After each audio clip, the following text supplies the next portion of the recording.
사도행전 5장 17절부터 32절 말씀. 사도행전 5장 17절부터 32절. 대제사장과 그와 함께 있는 사람 즉 사두개인의 당파가 다 마음의 시기가 가득하여 일어나서 주의 사자가 밤에 옥문을 열고 끌어내어 이르되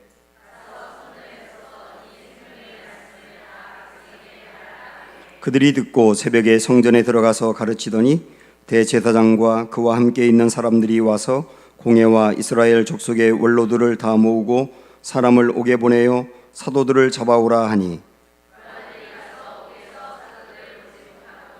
이르되 우리가 보니 옥은 든든하게 잠기고 지키는 사람들이 문에 서 있으되 문을 열고 본즉 그 안에는 한 사람도 없더이다 하니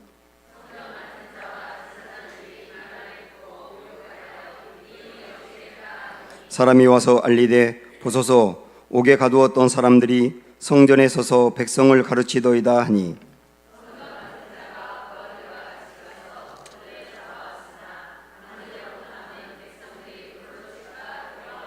그들을 끌어다가 공회 앞에 세우니 대제사장이 물어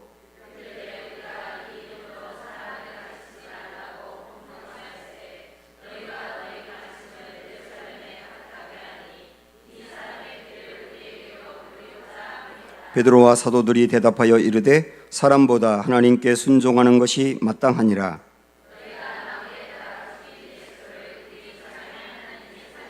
이스라엘에게 회개함과 죄사함을 주시려고 그를 오른손으로 높이사 임금과 구주로 삼으셨느니라. 우리는 이 일의 증인이요 하나님이 자기에게 순종하는 사람들에게 주신 성령도 그러하라 하더라. 아멘. 사랑합니다. 축복합니다. 선인사합니다.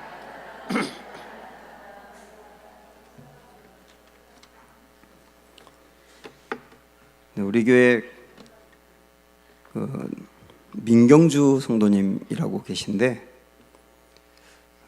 오늘 아이를 낳으셨어요. 늦게 결혼도 했고 또 아이를 갖지 못해서 이제 오랫동안 기도를 해봤는데 시험관 아기로 작년에 그 아이를 갖게 됐거든요. 근데 중간에 이제 굉장히 위험한 상황도 있었고, 근데 잘 이기고 오늘 그 아들을 낳으셨어요. 순산하고 3.6kg 아들 낳으셨는데 정말 감사하고 저도 정말 기도 많이 했거든요. 근데 우리 그 김미정 집사님 목장인데 김미정 집사님이 그러더라고요. 아이가 빨리 나와야 되는데 몸무게가 자꾸 늘어나고 있어서, 근데 아이가 너무 위쪽에 있어가지고 이번 한 주일 동안을 아이 순산을 위한 특별 기도의 주간으로 삼았답니다. 근데 딱 이렇게 나오게 돼서 얼마나 감사한지 여러분도 축하해 주시기 바랍니다. 예. 여러분도 아이를 잘 낳으시길 바라고요. 혹시 옛날에 여러분 방학 때 일기 써보셨죠? 개학 앞두고 다 쓰셨죠? 예. 그러니까 모든 그 일기가 늘 똑같지요. 아침에 일어나서 세수하고 밥 먹고 놀고 잤다. 그 다음날 아침에 일어나서 세수하고 밥 먹고 또 놀고 잤다. 그 다음날 똑같이 거의 한 달 내내 모든 일기가 똑같아요. 굉장히 단순하게 살았던 거죠. 근데 가만히 생각을 해보면 어른들의 삶은 어떨까? 어른들이 오늘 하루에 있었던 것을 일기로 쓴다고 하면 크게 다를까? 여러분 어떠세요? 크게 다르지 않더라고요. 우리도 일어나서 직장 가든지 아니면 가정에서든지 일을 하고 교회 와서 예배드리고 드라마 보다가 잤다. 보통 그게 거의 반복적으로 이렇게 일어나겠더라고요. 저도 하루하루 생활하는 게 거의 패턴이 똑같거든요. 그러니까 어린이든 어른이든 굉장히 우리의 삶이 단순합니다. 근데 또 생각을 해보니까 우리의 삶이 대부분 그런데 무엇을 위한 단순함이냐? 그게 중요하겠다는 생각이 들더라고요. 무엇을 추구하는 단순함이냐? 우리가 오늘 그 문제를 좀 고민해 봤으면 좋겠어요. 아나니아와 삽비라가 죽고 난 다음에 교회가 거룩해졌고, 그 일이 있고 난 다음에 지난 시간에 본 것처럼 교회 안에서 놀라운 치유의 사건이 일어났다 그랬어요. 육신의 질병도 낫고 마음의 병도 낫고 귀신도 떠나가며 영과 육과 혼의 총체적인 전인적인 치유가 일어나는, 그걸 우리는 지난 시간에 뭐라고 표현했냐면 교회가 진동한다, 진동하는 교회가 됐다. 그러다 보니까 막 놀라운 부흥도 계속 일어나는 겁니다. 그러니까 유대교의 지도자들이 볼 때 시기와 질투가 생기는 거예요. 왜냐하면 유대교를 믿던 사람들이 너무 눈에 보일 정도로 기독교로 개종을 하니까요. 예수님을 믿어가는 게 너무 눈에 현저하게 보이니까 이거 그냥 놔뒀다가는 큰일 나겠다라는 생각이 들어서 제자들을 잡아가지고 옥에 가둡니다. 그러면서 신문하고 때리고 위협하고. 그런데 어느 날 주님의 천사가 그들이 갇혀있는 옥문을 열어주면서 제자들을 탈출시키면서 하는 말이 뭐냐면, 너희들 포기하지 말고 복음을 계속 전해라. 생명의 복음을 전해라. 그래서 제자들은 천사들에 의해서 옥에서 나오자마자 또다시 사람들이 모여있는 곳에 가가지고 또 복음을 전하는 겁니다. 그런데 분명히 그 사람들이 옥에 있어야 되는데 거기서 복음을 전하고 있잖아요. 옥문은 갇혀있고 옥을 지키는 사람들도 있는데 옥에 갇혔던 사람들이 없어진 거예요. 알고 보니까 이 사람들이 거기서 탈출해 나와가지고 복음을 전하고 있단 말이에요. 그러니까 또다시 잡습니다. 그리고 또 옥에 가두어요. 그러면서 다시는 그런 일을 하지 마, 이렇게 엄포를 놓습니다. 그때 제자들이 했던 말을 볼까요? 얼마나 담대하게 이렇게 말하는지 보세요. 29절 보면 시작. 베드로와 사도들이 대답하여 이르되 사람보다 하나님께 순종하는 것이 마땅하니라. 사람보다 하나님께 순종하는 게 마땅하니라. 당신들은 권력자들인데 우리에게 복음을 전하지 말라고 하는데, 우리의 하나님은 우리에게 옥문을 열어주면서 하신 말씀이 뭐냐면 포기하지 말고 생명의 말씀을 전해라. 우리가 누구 말을 들어야 되는 겁니까? 그렇게 하면서 여전히 복음을 전하는 거예요. 그러니까 이 제자들의 삶을 지금 우리가 사도행전을 통해서 조명해 보고 있지만 굉장히 단순합니다. 어떻게 단순하냐면 복음을 전하다가 잡혀요. 그 신문을 받고 옥에 갇혀요. 그리고 석방되는데 석방해 줄 때는 협박을 하는 겁니다. 다시 복음을 전하면 또 다시 잡힐 거야. 그러면 제자들은 석방되고 난 다음에 또 복음을 전해요. 그럼 잡혀요. 또 신문을 받고 옥에 갇혀요. 또 협박하면서 복음 전하지 말라 그래요. 그런데 제자들은 또다시 복음을 전해요. 이게 지난 4장에서부터 계속 반복되는 일이에요. 굉장히 제자들의 삶이 단순하다고요. 근데 그들의 단순함은 무엇을 위한 단순함이냐? 오직 하나, 생명을 살리는 일을 위한 단순함이에요. 제자들은 다른 생각을 하나도 안 하는 겁니다. 우리가 주님의 제자가 된 이유가 무엇이며, 우리에게 가장 중요한 일이 무엇이며, 하나님이 우리에게 하라고 한 일이 무엇이며, 우리가 석방됐을 때든 옥에 갇혔을 때든 생명의 위협을 받을 때든 어느 상황이든 우리가 가장 중요하게 붙들고 가야 될 일이 무엇인지를 알고 오직 단순하게 그냥 그 일을 위해서만 달려가는 거예요. 우리의 인생이 다 단순한 인생인데 무엇을 위한 단순함이냐? 제자들은 생명을 살리는 일을 위한 단순함이었다는 거죠. 좀 연세가 드신 분들은 이 노래를 아시는데, 나도양 씨가 부른 난 참 바보처럼 살았군요. 청년들도 알아요? 옛날 노래예요, 그거.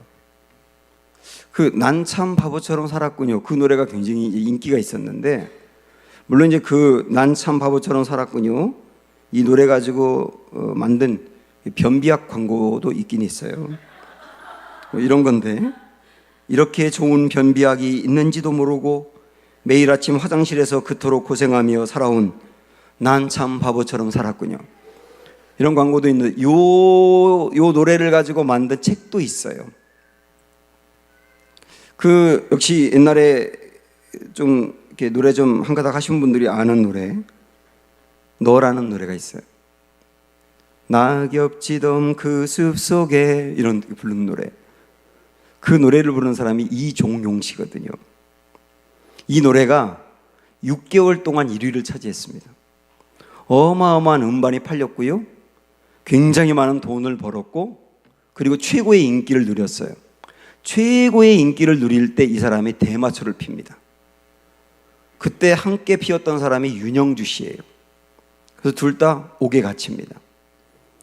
140일 동안 옥에 있었는데, 그곳에서 이분이 누가 전해준 성경을 읽게 되는데, 그 중에서 전도서를 읽다가 예수님을 만납니다. 지금까지 내가 최고의 인기를 누렸고 굉장한 돈을 벌었는데, 내가 지금까지 살아온 삶을 가만히 살펴보니 헛되다.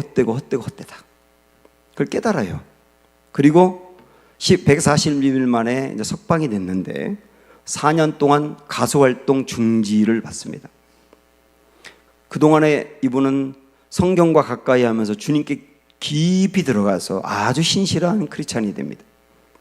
그리고 4년이 지난 다음에도 가수가 된 게 아니고 뮤지컬 가수가 돼서, 특별히 이분이 전국을 돌아다니면서 공연한 게 뭐냐면 지저스 크라이스트 슈퍼스타, 그걸 공연을 합니다. 그때 함께 했던 사람이 조영남 씨, 유인촌 씨, 이런 사람들이 함께 했는데 그 후에 미국으로 건너가서 33살에 신학을 공부하고 목회자가 됩니다. 그리고 교회가 어지간히 부흥을 했어요. 성경을 거의 100번 이상 읽고 아주 신실한 목회자가 됩니다. 그 사람들이 한국에서는 이종용 씨가 어떻게 됐을까 궁금해했거든요. 기자가 미국에서 목회하는 이분을 추적해가지고 인터뷰를 했습니다. 이분에게 이렇게 질문했대요. 목사님과 함께 지저스 크라이스트 슈퍼스타 공연을 했던 조영남 씨는, 이제 몇 년 전의 이야기인데, 한국에서 최고의 가수가 되었고, 유인촌 씨는 문화체육관광부 장관이 돼서 출세했습니다. 그럼 그분들보다 더 인기가 있었던 당신이 지금은 평범하게 살아가고 있는데 후회되지 않으세요? 이렇게 질문을 한 겁니다. 이때 이분이 어떻게 대답을 했냐면, 내가 가수를 포기한 이유가 무엇인지 아세요? 나는 최고 인기 있는 가수였고 성공한 가수였어요. 그런데 나중에 깨달은 것은 그때까지의 나의 삶은 바보처럼 살았다는 겁니다. 내가 바보처럼 살았던 삶은 그들이 지금까지도 살고 있는 것을 보면 부러운 것이 아니라 안타까울 뿐입니다. 그래서 이분이 자기 인생의 회고록으로 만들어낸 책이 난 참 바보처럼 살았군요, 그 책이거든요. 제가 이제 말씀을 준비하면서 이런 생각을 해봤습니다. 여러분도 한번 똑같이 고민해 보셔야 되는데, 우리가 한 생을 다 살고 마지막에 혹시나 나의 인생 진짜 바보처럼 살았다 라고 후회한다면 어떡할까? 난 참 바보처럼 살았다고 후회하는 사람들이 엄청나게 많거든요. 우리의 인생이 이 세상에서 딱 한 번 사는 인생인데, 딱 한 번 살고 하나님 앞에 가는 게 우리의 인생인데, 우리의 인생을 마감하는 그날 나의 이 땅에서의 삶은 바보처럼 살았다라고 한다면 보통 문제가 아니지 않겠느냐, 이런 고민을 해보면서 우리가 많은 것을 알고 있고 많은 사람도 알고 있고 많은 일도 하고 있고, 그렇지만 결국 나의 인생이 바보처럼 사는 인생이 된다면 어떡하나, 두렵고 떨리는 마음으로 말씀을 준비했고 여러분에게도 이 질문을 던지고 싶은 거예요. 우리 한번 이사야 40장에 있는 말씀을 한번 찾아서 읽겠는데, 구약 성경 1015쪽에 가보세요.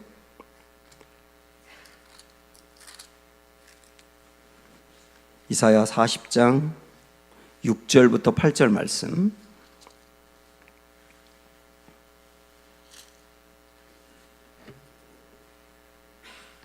이사야 40장 6절부터 8절 이 말씀을 저와 함께 읽으시겠는데요. 여기에 보면 시들어버리는 게 있고 영원한 게 있답니다. 비교하고 있거든요. 여러분 그걸 주목해서 같이 한번 읽어볼게요. 시작. 말하는 자리 소이여 이르되 외치라. 대답하되 내가 무엇으라 외치리까 하니 이르되 모든 육체는 풀이요 그의 모든 아름다움은 들의 꽃과 같으니 풀은 마르고 꽃이 시들면 여호와의 기운이 그 위에 불미라. 이 백성은 실로 풀이로다.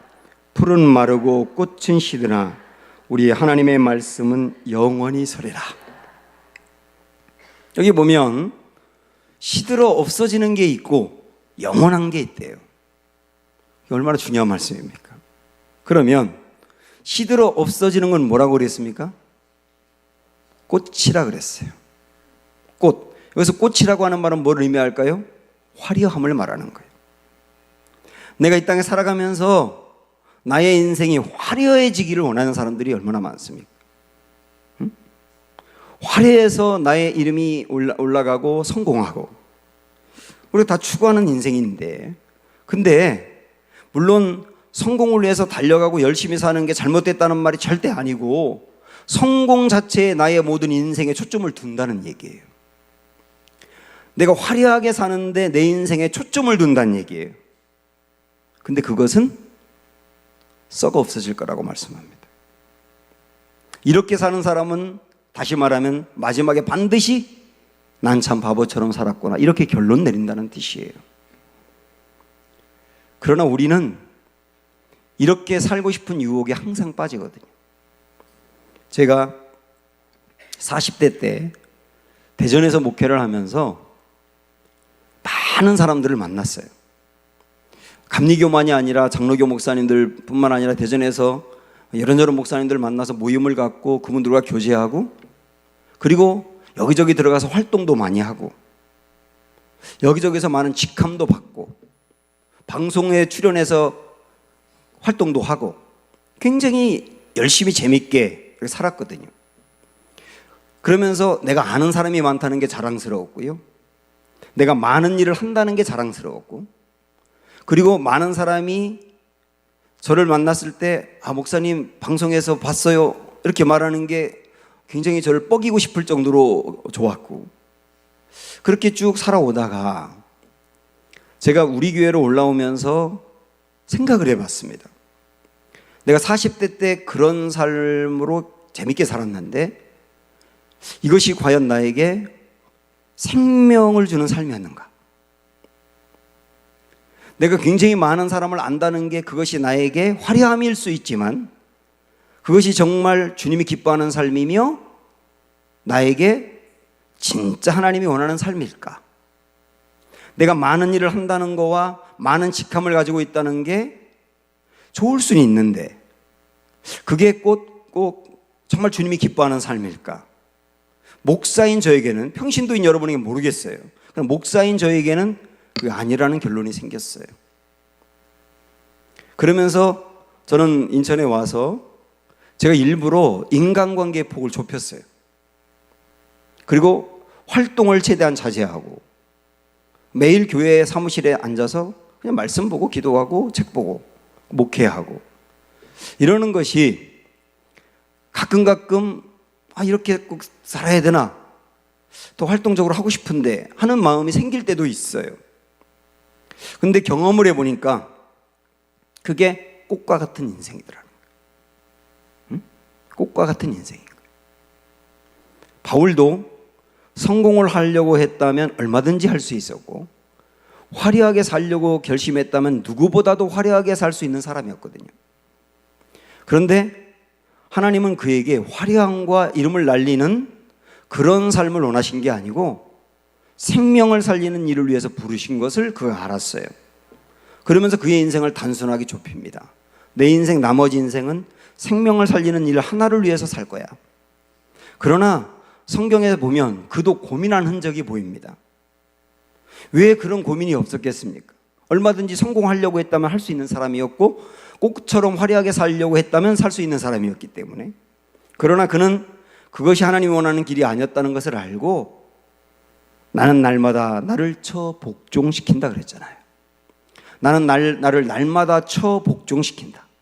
그런 마음들이 끌어오를 때마다 처 복종시키고, 꽃처럼 살고 싶은 마음이 이 안에서 꿈틀거릴 때마다 처 복종시키고, 나의 삶은 생명을 살리는 그 일을 가장 중요한 가치로 여기고 달려갈 거야. 그러면서 자기가 가야 될 길을 다시 결정했다는 거 아닙니까? 사랑하는 여러분, 혹시 나중에 시들어서 없어져 버릴 꽃과 같은 인생에 너무 많은 비중을 두고 살고 있진 않은가요? 오늘 이 이사야 40장의 말씀은 그런 삶이 아니고 영원한 삶이 있다고 말씀합니다. 영원한 삶이 있다. 시들어 없어지는 삶이 아니고 영원한 삶이 있다. 그 삶이 뭔지 다시 한번 8절에 보세요. 자, 뭐라고 그랬습니까? 푸른 마르고 꽃은 시드나 우리 하나님의 말씀은 영원히 서리라. 하나님의 말씀은 영원히 서리라. 그건 무슨 말일까요? 하나님의 말씀 붙들고 사는 삶, 하나님과 친밀한 교제를 누리며 사는 삶, 하나님이 걸으라고 하는 그 길을 묵묵히 거는 삶, 생명을 건지고 살리는 주님이 기뻐하는 일을 위해서 내 인생 드리는 삶, 이런 삶을 다 합쳐서 뭐라고 말하냐면 하나님의 말씀이라고 할 수 있겠죠. 그런 삶이 영원하다. 그런 삶을 사는 사람들은 마지막에 반드시 그럴 거라고 저는 믿습니다. 난 참 행복하게 살았다. 우리 한번 이번에는 신약으로 넘어가서 또 이 말씀을 한번 보도록 하겠습니다. 요한일서 2장 389쪽, 요한일서 2장 16절 17절.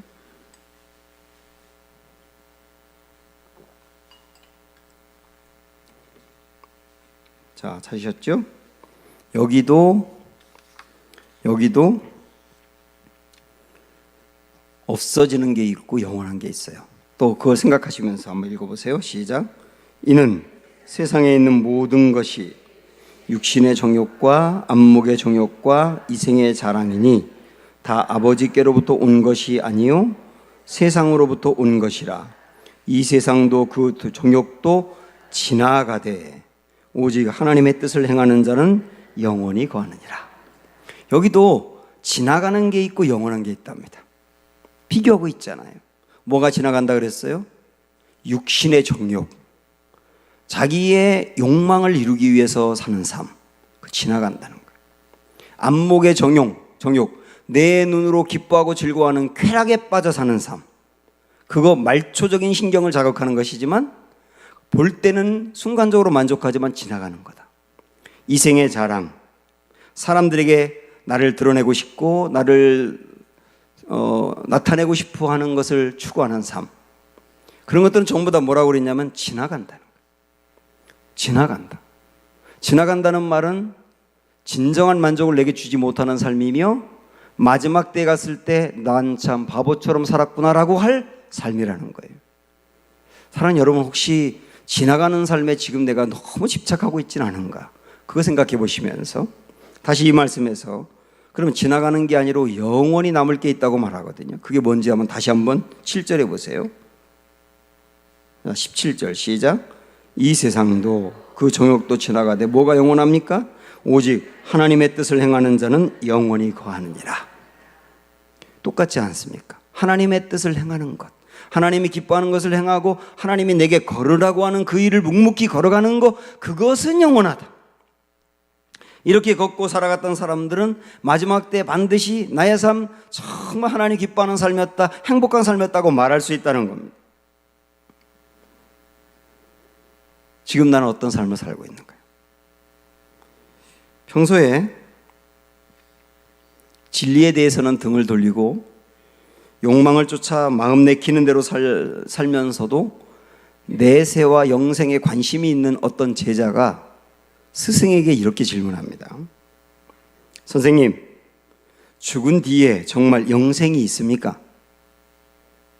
엉망으로 사는데 이 사람은 그래도 영생에 관심이 있어요. 그러니까 죽은 뒤에 정말 영생이 있습니까? 이렇게 질문합니다. 여러분도 질문하시잖아요. 그때 이 스승이 제자에게 도리어 이렇게 묻습니다. 죽기 전에 지금 너에게는 정말 생명이 있느냐? 선생님, 정말 죽은 다음에 영생이 있나요? 이렇게 물어보는 사람에게 되레 도리어 이 질문한 겁니다. 지금 너에게 생명이 있느냐? 여러분, 이 말이 무슨 뜻인지 아세요? 지금 이 땅에 살아가는 동안 내 안에 생명이 있는 사람이 영생할 수 있는 사람이라는 뜻이에요. 나중에 죽은 다음에 영생이 결정되는 게 아니고 지금 내게 생명이 있느냐로 결정된다는 거예요. 여러분, 마음속에 굉장히 깊이 고민해야 될 이야기 아닙니까? 지금 내가 이 땅에 살아가고 있는 나의 삶에 정말 나의 삶에 생명이 있느냐? 영원히 하나님 앞에 남을 일, 영원히 거하는 그 일을 위해서 붙들고 살고 있느냐? 그 사람은 영원히 살 사람이라는 거예요. 그러나 현재 나의 삶이, 이 땅에서의 나의 삶이 죽어 있다고 한다면 그 사람은 죽은 다음에 죽었던 사람이 살아나는 게 아니고 그 사람은 이미 죽은 것이나 마찬가지란 얘기예요. 나비가 애벌레에서 이렇게 나와가지고 막 하늘을 날지 않습니까? 근데 이 애벌레가 나비가 될 때, 그 나비가 되기까지 거기에 번데기 과정이 있잖아요. 근데 그 꼬치 안에 애벌레가 있지 않습니까? 만약에 여기에 꼬치가 10개 있다고 생각을 해보세요. 이 중에 나비가 될 게 있고 안 될 게 있어요. 겉으로 볼 때는 다 똑같은 꼬치라서 육안으로 우리가 알 수가 없습니다. 근데 그 중에 나비가 되는 게 있고 안 되는 게 있다고요. 아주 간단합니다. 뭐가 됩니까? 고치 안에 애벌레가 살아있으면 반드시 나비가 될 거예요. 그러나 고치 안에 애벌레가 죽어 있으면 나비가 안 될 겁니다. 지금 이 땅에 살아가면서 정말 내가 생명의 삶을 살고 있느냐? 그렇다면 우리 인생은 영생하게 될 거다. 그러나 내가 이 땅에 사는 동안 나에게 정말 생명을 붙들고 살지 않는다 한다면 이 땅에서는 꽃과 같이 화려할지 몰라도 나비가 안 될 것이다, 그 얘기예요. 제자들이 반복하면서 살았던 귀하게 여긴 삶은 생명을 살리는 삶이었습니다. 그들이 전도하는 삶이었어요. 이들이 전도하는 삶은 전도를 하면 교회에 한 사람이 더 나오는 것 때문이 아니에요. 물론 그것도 있죠, 부수적으로. 이들이 전도하는 것을 가장 중요한 일로 붙들고 단순하게 그거를 위해서 옥에 갇혀도 매를 맞아도 신문을 받아도 협박을 받아도 또다시 풀려난 다음에 전도하게 된 이유가 뭐냐면 전도를 하는 것이 한 사람의 생명을 살리는 일이었기 때문이에요. 오직 그 이유 때문에 그 일에 집중하며 살았던 겁니다. 우리에게 가장 중요하게 여겨야 될 것이 무엇이냐? 생명을 살리는 이 사명이다. 어디에서 어떤 모양으로 생명을 살리든 내가 늘 붙들고 살아야 될 것은 화려한 꽃이 되는 게 아니라 생명을 살리는 일이다. 그것이 여러분 직장 안에서의 삶도 괜찮아요. 가정 안에서의 삶도 괜찮고요. 거리에 나가서 복음을 진짜 증거하는 전도자의 삶도 괜찮아요. 어떤 모양, 어떤 위치, 어떤 모습으로 있든지 항상 우리가 초점을 두어야 될 것은 생명을 살리는 일이다. 이것이 우리를 이 땅에 보내신 주님의 이유이며 마지막 때 정말 내가 바보처럼 살았다가 아니라 행복하게 살았다고 이야기할 수 있는 분명한 이유가 될 겁니다. 사랑하는 여러분, 저와 함께 우리 모두가 이 생명 살리는 일, 이 사명 붙들고 하나님 부르는 그날까지 달려갈 수 있기를 주님의 이름으로 축원합니다. 함께 찬양할게요. 사명 가사 하나하나 곱씹어 보면서 찬양을 부르겠습니다.